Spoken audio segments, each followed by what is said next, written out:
Oh, thanks for listening to you're listening to the AZ12 Postgame. Let's see here. All right, we're getting out of here. I'm just kidding with you now. Joined by Mr. Triple Double himself, Matt Muehlbach, Ben One White. I am merely Mike Luke. All right, we got a lot to get to this show. Look at these Tom Ford glasses, by the way. You know these things are like $500.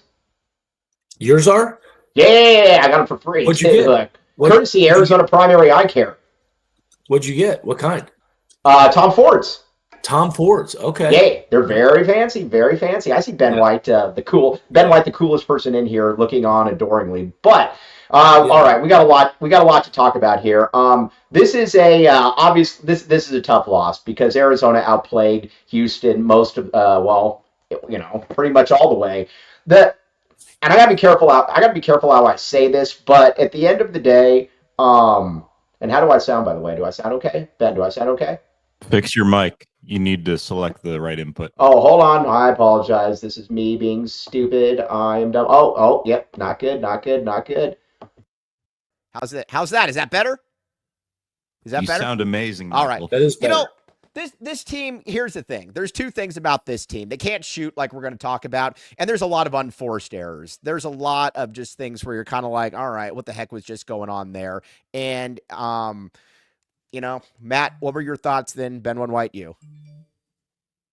Well, I mean, I thought you want to talk about the good or the bad first. I mean, the good is Arizona outplayed the number 3 team in the nation for 34 minutes, 35 minutes. Right. They went through a 4 or 5 minute stretch. The 12-0 run crushed them, and they couldn't recover towards the end. They missed some free throws. That didn't lose the game, but it certainly didn't help. I think they missed 4 down the stretch. One of them was a 1-and-1, so that would have been 5. I think they might have been perfect up to that point. So you're not going to hit every free throw. Right. But on the good thing, I thought they handled the sort of bully ball of Houston really well. Like they handled their toughness, their physicality. Ultimately, though, we can sit here and talk all day long. Like you can talk about plays and this and break it down. You have to make shots. And, they didn't make shots, and you just have to make them at some point. And that goes for 2s as well as 3s. They didn't shoot very well from 2. Now, I think, let's also remember who they played against. Houston. I think Houston is the number 4 or 5 best defensive team in the country. Houston's awesome for sure. They're awesome. I mean, by the way, that was an Elite 8 game. It was a Final 4 game. So, you lost a Final 4 game, Elite 8 game by a couple when you just sort of went cold in that 4-minute stretch. Right. So I think there was a lot of good. I think Arizona will learn from this. They got a tough one coming up Monday now too. Now they got to go on the road against a team that's, wants revenge. So Big 12 does that. That's the thing I love about this conference. As I've told you, Mike, Luke, I think Arizona this year, what I love about this team is in the last 35 years, I think we've seen a lot of Arizona teams that are Ferraris. And I think this team's much more of a Ford F-150. And, I think because of that, I think you're seeing a lot of good games in the Big 12. But, you hit 2 games where they couldn't make a shot. Ben. Yeah, it was obviously not the result we wanted, but I thought it was an awesome basketball game. I mean, Arizona played toe-to-toe with the third best team in the country. From a physicality standpoint, to Matt's point, I thought for 30 out of the 40 minutes, they were the more physical team. I mean, they were getting to the rim. They were doing what they needed to do on the defensive end, forcing steals, forcing turnovers, and really just helped them build a rhythm early in that game, getting to the basket and able to score that way. But at the same time, you got to make your free throws. You can't have back-to-back bad possessions. I mean, this is one of these types of games where Houston's going to obviously slow things down, right? You're going to have to play at their tempo, and every single possession counts. I thought Arizona was smart in the first half, but in the second half, there was just a lot of rush shots.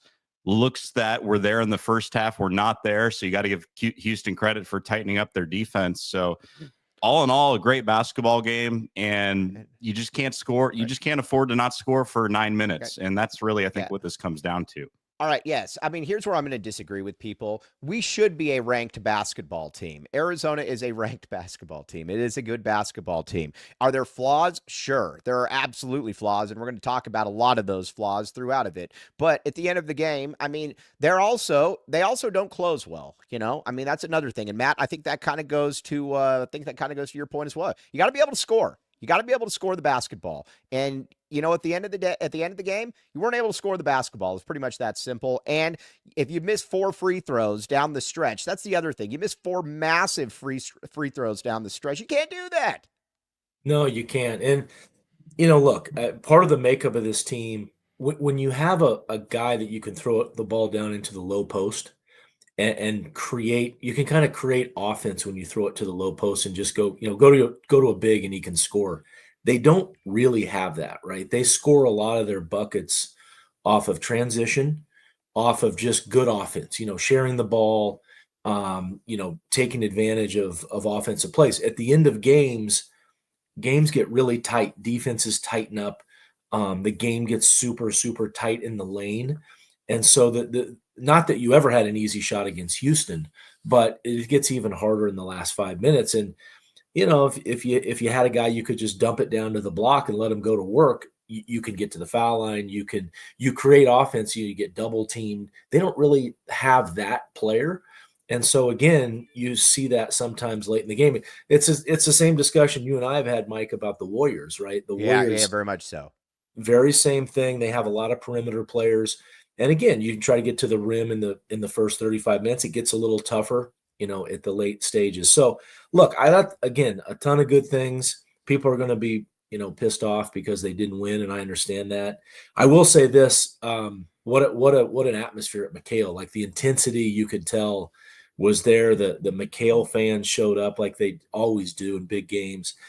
And I liked what you just said, toe to toe. Like they went toe to toe with a top 3 team. I think Houston's going to be in the Final Four. I think they're a Final Four team. You know, Houston actually shoots the ball well. You know, their 3-point percentage is incredible. You know what's interesting? And I was at this game for the first half. And Ben, I'm curious as to your thoughts on what you saw on TV.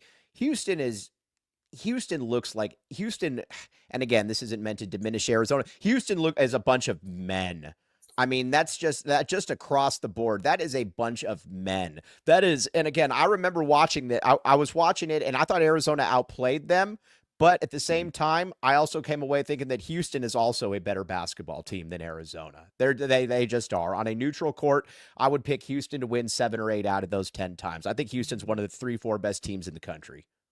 Yeah, and that's been their makeup for years, right? I mean, I think the difference this year, I think Matt hit on it a little bit, is you actually have some good shooting and some consistent shooting, whereas in years past, you kind of had that athletic build and you bullied teams, you beat teams up. They still do that, obviously, but they do have some guards this year that can make shots. And Arizona obviously had struggles with that in the second half because they got hot, and Arizona, while they got to the free throw line, they couldn't make their free throws. Offensively, they couldn't get a good look. So, yeah, I mean, Houston's just one of those teams that you hate to see them in the tournament. You hate to see them in big spots because from a physicality standpoint, they just outmatch most teams in the country. They may not have the offense. They may not have the shooting consistently as some of these other top teams. And when you look at the perimeters of top teams in college basketball, but that physicality goes a long way and experience goes a long way. I mean, we've seen it in college basketball the last few years, right? It's the teams that have 4-year, 5-year players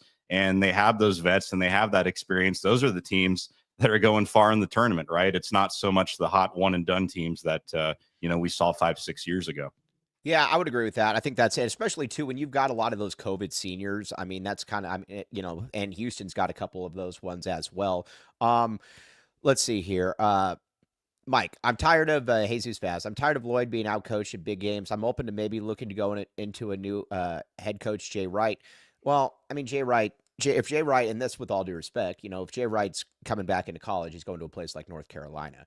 I mean, you gotta understand here too. I mean, Kelvin Sampson is one of probably the handful of best coaches in college basketball. Tommy Lloyd is in his 4th year. And again, I'm not making excuses because there's some things that I don't understand about Tommy Lloyd, and I've been very hard on. I don't understand Trey Townsend playing so much, and I don't understand not calling timeouts at the end. But I still think when you look at it, overall, Matt, I mean, you know Tommy Lloyd personally.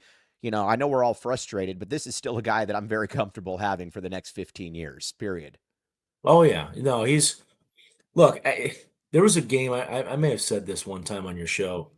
There was a game years ago where the Knicks were down 1 point with 5 seconds to go, and someone drove to the lane and shot like a little 5-footer, and the announcer said, "Stop it right here. If he makes it, the narrative is going to be wildly different than if he misses it." And my point of that is, if Arizona makes a few free throws, makes like one more three, they win the game.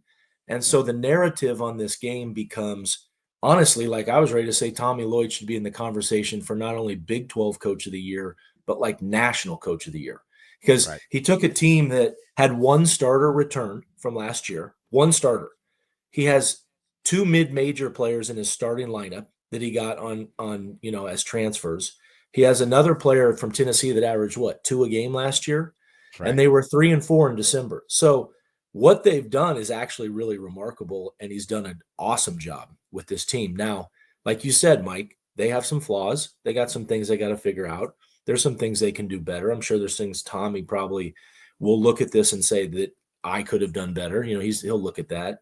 So, no coach is perfect, right? But what I love about this team is how physical they play. I think it's one of the most physical Arizona teams I've ever seen in Tucson. I actually have told you, Mike, I think Awaka is the most physical player in Arizona history.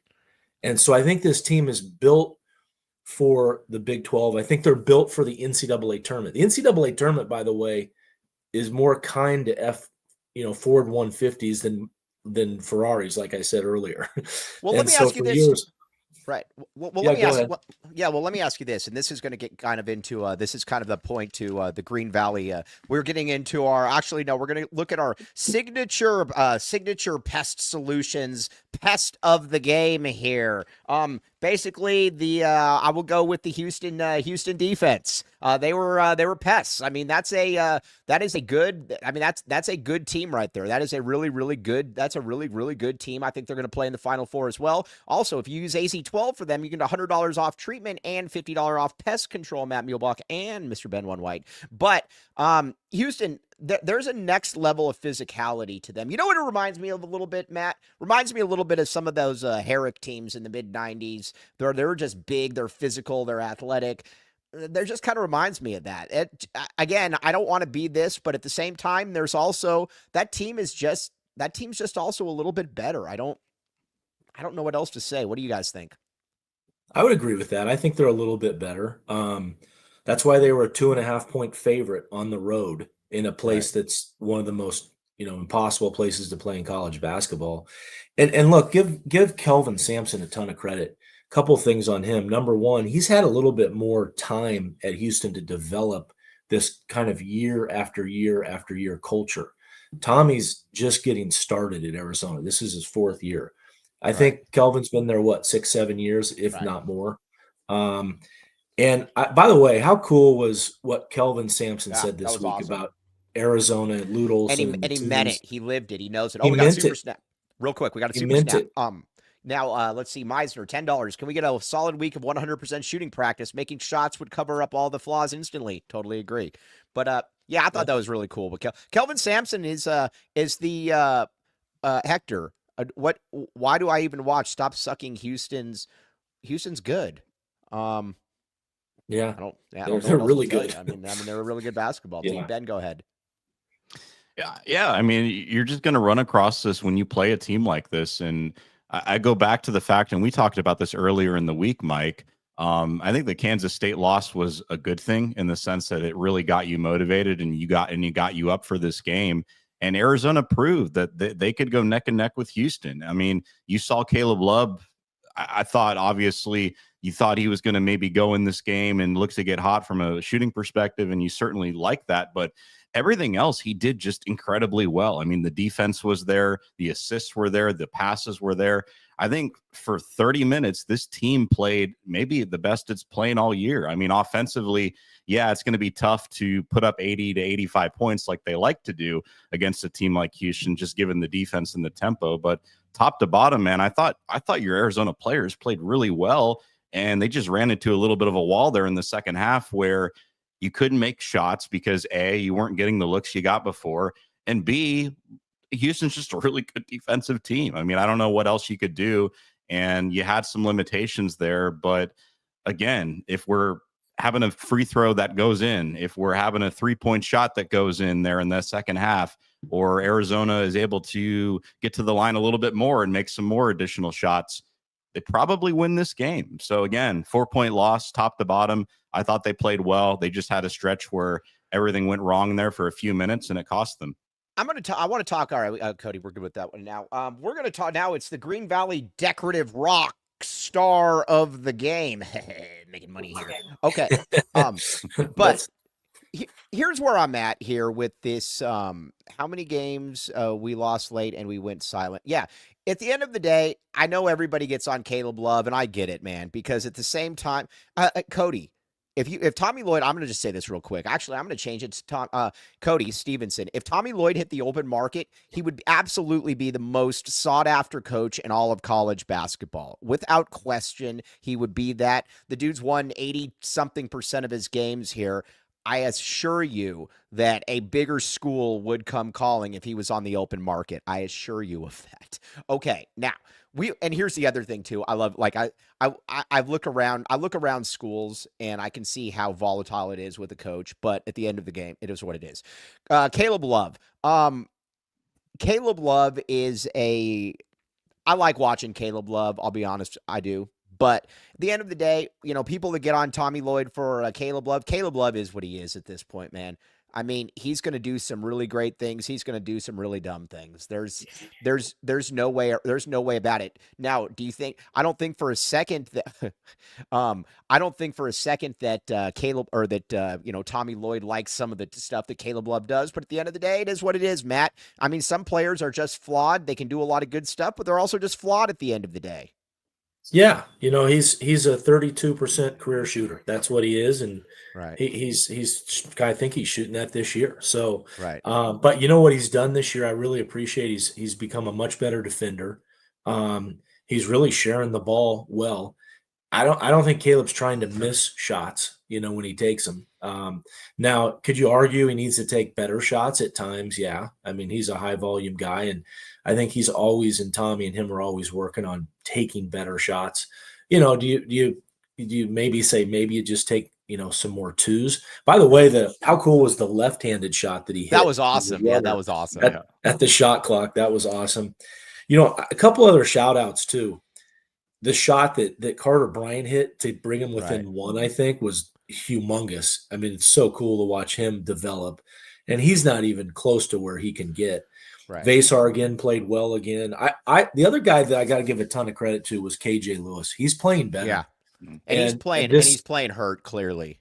Yeah, and this was more of his type of game. I mean, he's kind of built for these games, but shout out to him for hitting big shots and attacking the rim and just playing better. So, hey, look, they got it. They need to execute a little better offensively. That's, so whatever the issue is, like, if you're not hitting shots, you got to figure ways to get shots.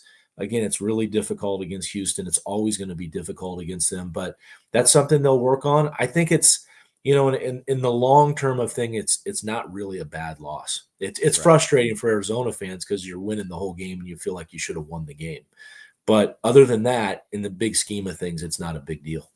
Ben? Yeah, I think in the scheme of things, in terms of seeding, I know today, obviously Arizona's projected as a 3 seed in the East. So I think Arizona's still in that 2 to 3 range. Houston and Arizona, without question, are the two best teams in the Big 12 right now. I don't see that changing. And again, I mean, this team's going to respond, and they've shown us over the last 6 or 7 weeks that they've been able to do that game after game. So it's not something I'm too terribly concerned about. I just like the way that Arizona played for the majority of this game, outside of some of the hiccups there in the second half. You were tough defensively. You were physical, because Mike, you and I have talked about this a ton. Just the Tommy Lloyd teams that we've seen since he's come here haven't really been tough teams. I mean, there's been that issue.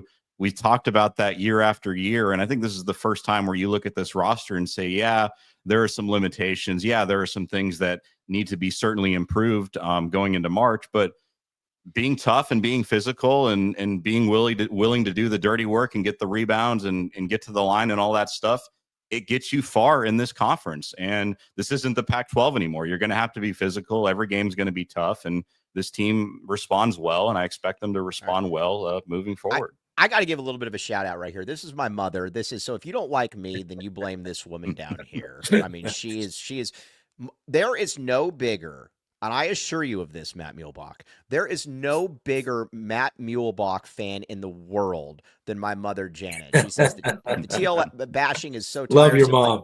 Yes. Like Matt said, like when I get married, I was telling her, I was like, I want Matt Muehlbach in the wedding. And she's like, that would be perfect. Yes.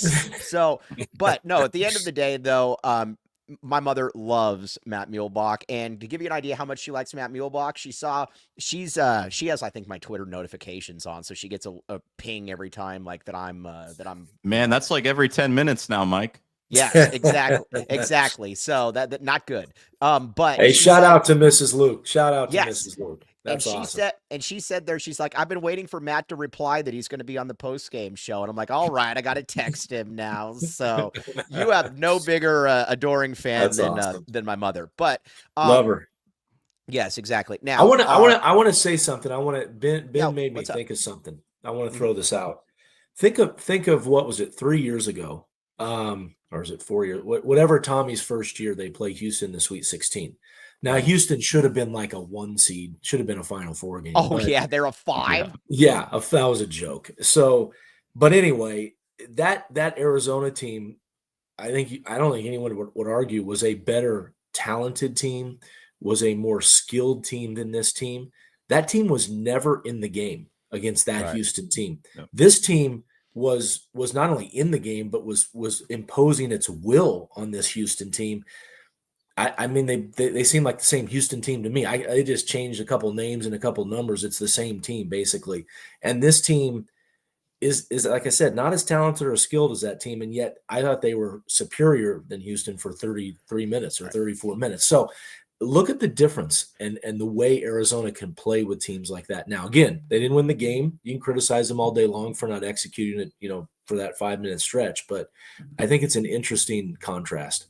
All right, real quick, Dick Wilson, the great Dick Wilson. You sound like me in the morning. How many bad craps did Houston take today? But Sampson has his guys discipline and understanding their role. That's really Tommy's only weakness. I'm going to go back to this point, though, Ben. If you were to ask Kelvin Sampson when he was in his 4th year at Washington State, if he's Kelvin Sampson now, I would assume that he would probably say that he's not quite the same guy. Now, again, he's got to get, I think how do I put this? There are some things like at the end, I don't know how you don't call a timeout there when KJ Lewis is getting ready to shoot a 3, things like that. But at the end of the day, though, I will still take somebody that wins 80% of their games. Listen, we're spoiled as Arizona fans. Let's see here. Gassed kid doesn't. Hey, I love Kelvin, as I've already pointed out in this. I mean, he was one of my favorite guys, and I used to talk to him all the time. How many Final Fours has he been to?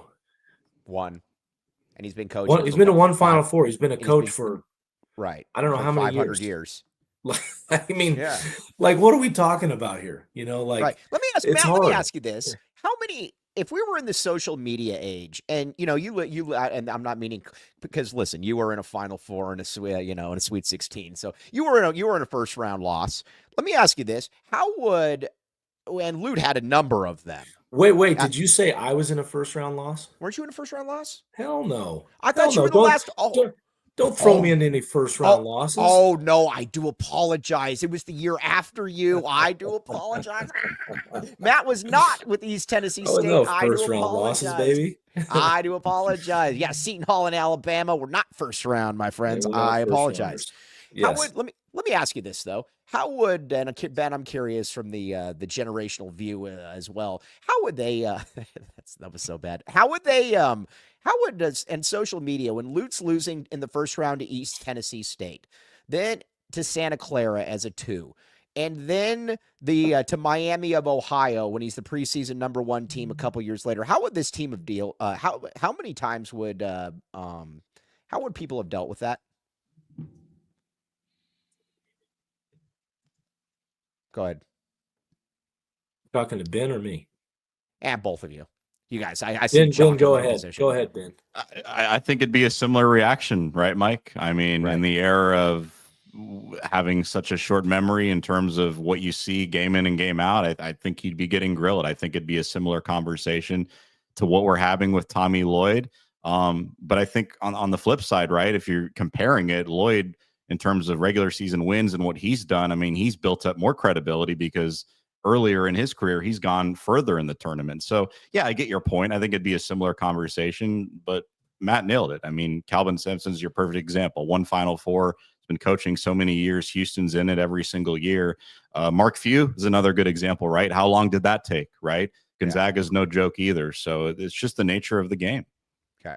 Yeah. I mean, it just is what it is. Matt, how do you think that they would have dealt with Lute Olson, the people in here that did not live Lute Olson?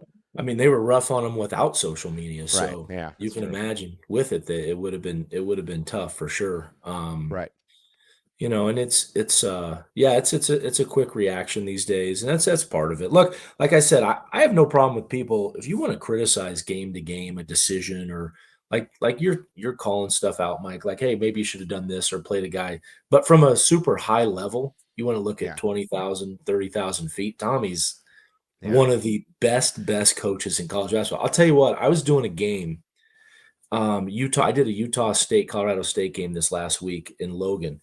And the Utah State coach is like the brand new coach there, Jared Calhoun. He's awesome. He's incredible, actually. They're like 23-4. And he asked me where I lived, and I said Tucson. He goes, "Oh my God, I love Tommy. He's doing such an incredible job." They're like, he's a coach's coach. Like when you hear another coach say how much he loves Tommy, he goes, I like watch all his stuff and what he runs. He goes, I like copy stuff that he does, you know, like he's that good. And you know, when I hear that, when you see that around the coaches circles, like it's not very surprising. Now, all right. Now, one thing I will, and this is in there. This is fair to say. By the way, we appreciate all of our viewers. I do like the ones though that generally only come in for losses. Those ones always crack me up a little bit, but it is what it is. We appreciate you all. I will say this though. There is one thing that I think Tommy made a mistake on. How about this? You cannot, in my opinion, go into a season without, and I think this will be corrected. I don't think you can go into a season with one primary ball handler ever. Especially against Houston. I mean, Arizona's got one primary ball handler in Jaden Bradley. I just worry about him getting worn down. Whereas, you know, in the past, you had guys like, you know, you've always had a couple dudes, even if it's a Justin Kier. But at the same time, I think it's just really difficult to just go into a season with one point guard. I think you've got to have multiple point guards. Also, hit the like button, by the way. Hit the like button. Go ahead, guys. Ben, I think that's something that I think that's going to be a learning experience for him. And I think for me personally, we've talked about the day in and day out stuff with Tommy Lloyd. You could have done this, you could have done that in games. To me, that's been the biggest criticism, right? Is why do you not have a true backup point guard? Conrad Martinez, it's nice that he's here, but let's be frank, he can't play in games like this. I don't think he can play at the highest level. So again, when you have this situation, right, you put so much pressure on Jaden Bradley, who, to his credit, I think has been the most consistent player for this team. Granted, he did have probably his worst game of the season against Kansas State, and he struggled in spots tonight, but I just think you put a lot of pressure on him. Caleb obviously is not a true one. That's just not his game.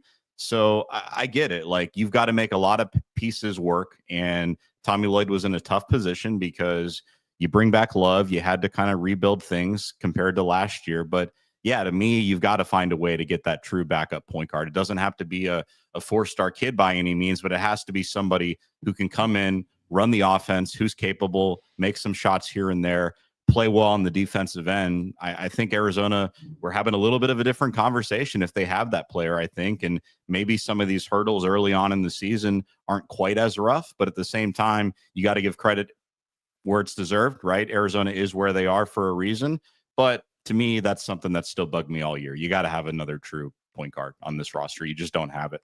Yeah. All right. Let's talk about the RJ, or actually, let's go with the RJ's frozen cactus moment of the game.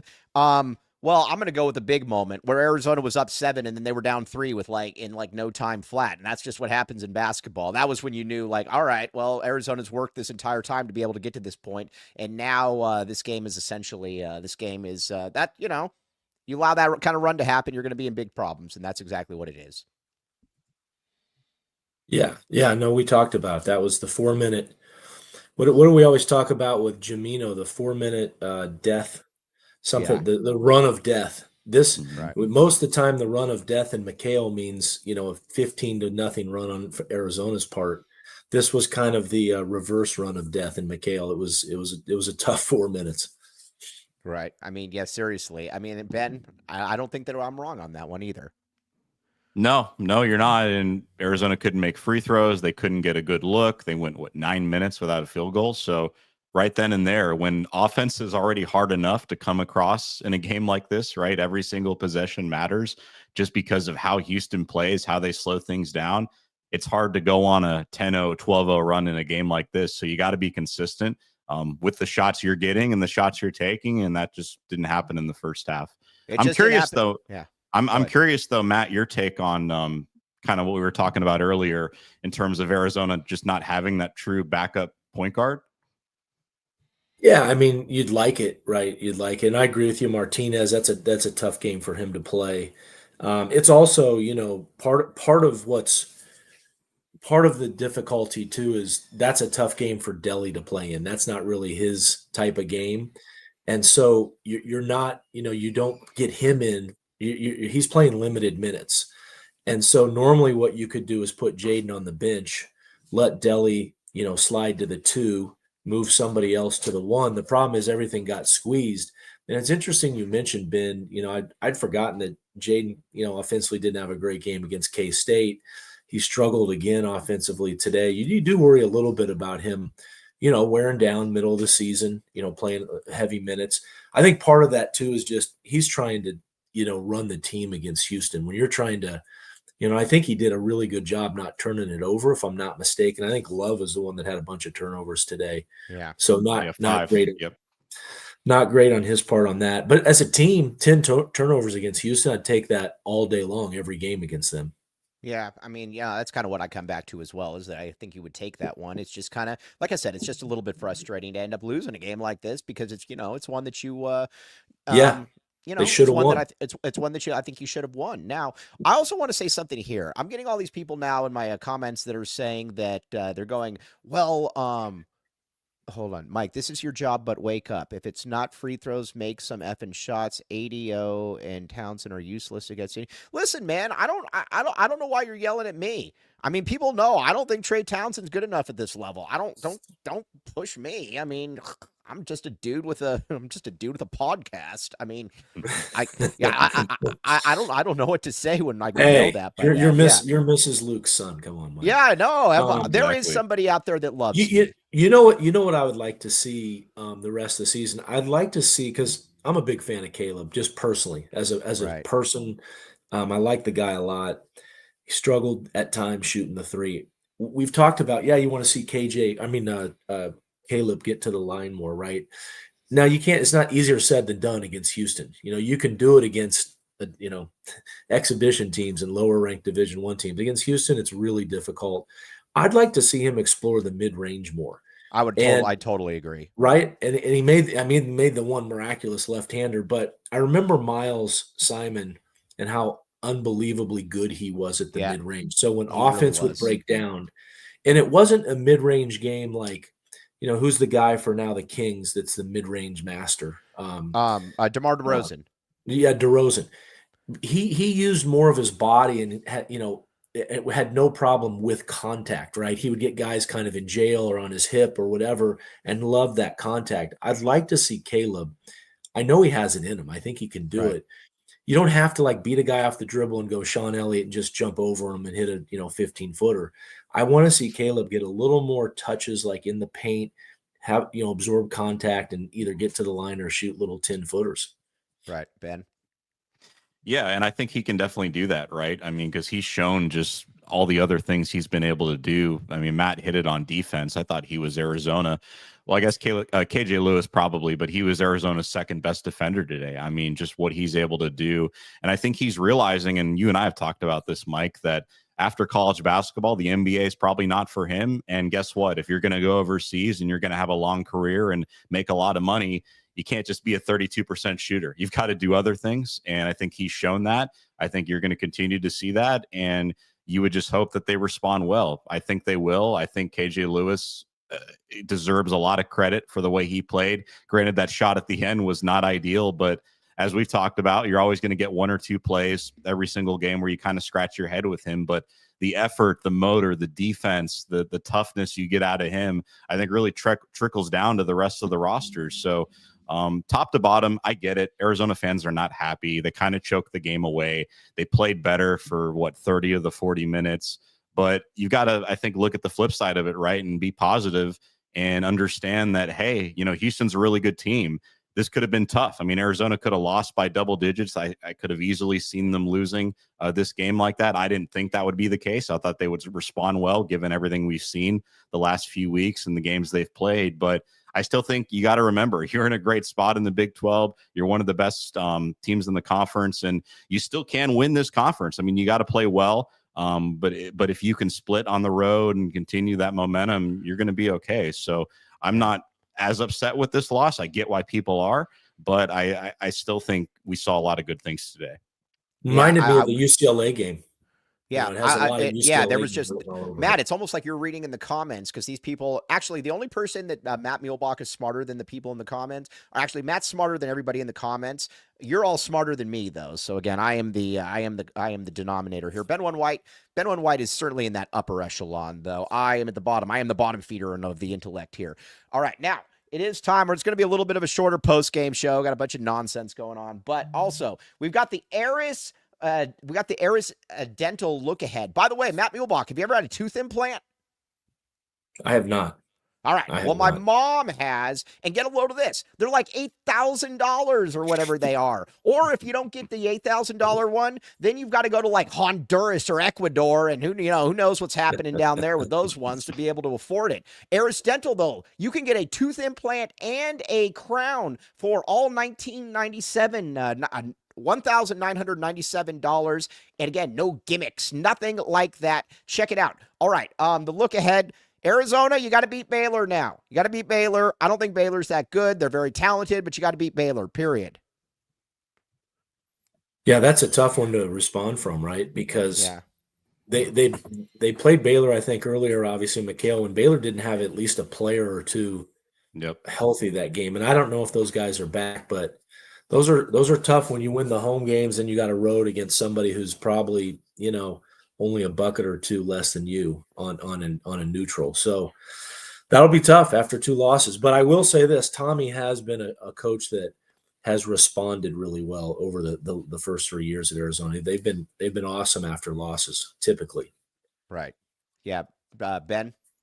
Yeah, I mean, to Matt's point, I think Baylor was without their starting point guard. I think he leads the team points per game and does a number of good things. So it's going to be a tougher game. It's on the road. It's a Monday night, 7:00, right? So not kind of the body clock you're used to if you're Arizona playing at McKale. So yeah, it's going to be tough. I mean, every game in this conference is going to be tough. I don't care if it's BYU. I don't care if it's Utah.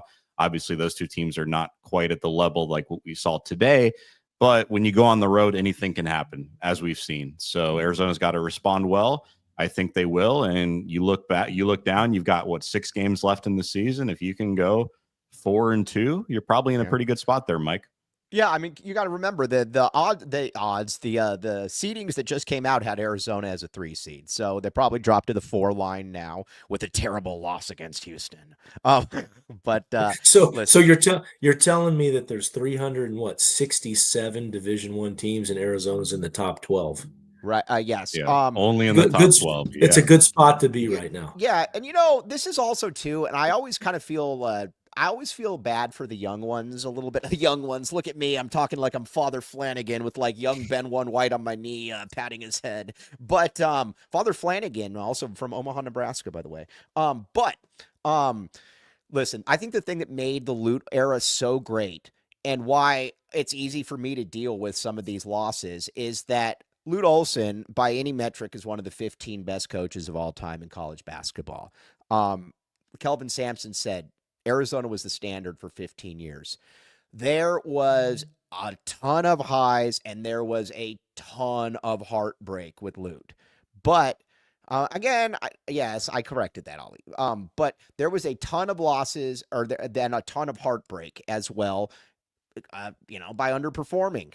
I can just kind of look at a regular season game now and say, I don't really care. I mean, I care, obviously, but I've lived it. If you lived it, you just kind of know at the end of the day. And I think sometimes when people overreact, you just kind of look and you're like, I can generally tell the people that are always the end of the world after a game like this, you're probably, and again, it's not your fault, but you're probably under the age of 30. That's always generally kind of what I go with that. And again, that's not a put down. It's just, I don't think that you probably lived it at the level, because if you lived loot, it's easier to take some of these things because you know how many tough losses there were as well, guys. Yeah, no, I mean, like I go back to my analogy I've been using. I mean, loot for 35 years or whatever, not 35, but Arizona was putting out, like I said, Ferraris every year. Right. And the NCAA tournament is not the Autobahn. It's a back road, off road, gravelly, whatever. We're a 4x4 150 F-150 is what you need. I mean, you need some speed, you need talent, but you got to have some crazy toughness. If this team had been bullied by Houston, I would be concerned. If this team had wilted physically, I'd be concerned. They didn't. Now they've got to get better and get better shots and execute better when it counts. That's probably the thing I'll look for the most. But there's always going to be these highs and lows. And to your point, Mike, you certainly want the low in February, not March. Yeah, I would agree with that, Ben. Yeah, and I think that's the biggest thing for me. Matt nailed it. If they would have gotten bullied by Houston, it's a totally different conversation. Yeah. But they were in the game with Houston, and considering the fact that they've got all these, not all these flaws, I shouldn't say that, but they have some flaws, right, that they need to clean up. But the fact that this team is just constructed the way it is from a physicality standpoint makes you feel good, because when you're physical, when you can go neck to neck with a team like this, there are going to be opportunities and spots in March where you probably shouldn't be in games, or something happens and you fall behind, but you're able to overcome that, right? Just by putting your head down, getting to the line, getting those rebounds, playing good, and most importantly on the defensive end, right? And you look back to a few years ago against Houston in 2022, they didn't even belong in that game. I think Matt said that earlier as well. So again, the world's not falling. We're okay. They could have easily beaten Houston today if they make a couple more free throws, if they execute on a couple more shots. And I think that's what you should take away if you're an Arizona fan. I think you should feel good about it and know that they're going to work to get that cleaned up. Yeah. All right, let's read the super snaps real quick before we sign off. A little bit of a shorter post-game show, a little bit of shorter, but we will make up for it on Monday. Jaden has been outclassed in 2 back-to-back games. Matt W., $1.99 super snap. Yeah, my worry with Jaden, though, is playing 40 minutes per game. That's kind of what we talked about. I don't know that I put a ton of that on Jaden. It just kind of is what it is. All right, what do we got next, Cody? Meisner, $10 super snap. Can we get a solid week of 100% shooting practice? Making shots would cover up all of the flaws instantly. Totally agree, Meisner. That's why you're very smart. All right, what else we got? Bridge Tech Communications. Mental toughness and focus the last 6 to 7 minutes to close game is the issue. I agree. No harm, no foul there. Yes, I agree. All right, everybody out there, please hit the like button as well. We will be back with you on Monday. But for Mr. Triple Double himself, the apple of my mother's eye, Mr. Matt Muehlbach, Mr. Ben One White. Everybody have a great rest of your day. Remember, also, I always tell people this: it's just sports. You know what? Doesn't take any money out of your pocket, and you know what? Your family's still intact. That's the way I look at it. Love you guys all. It's fantastic. We'll be back with you. You're listening to the AZ12 podcast.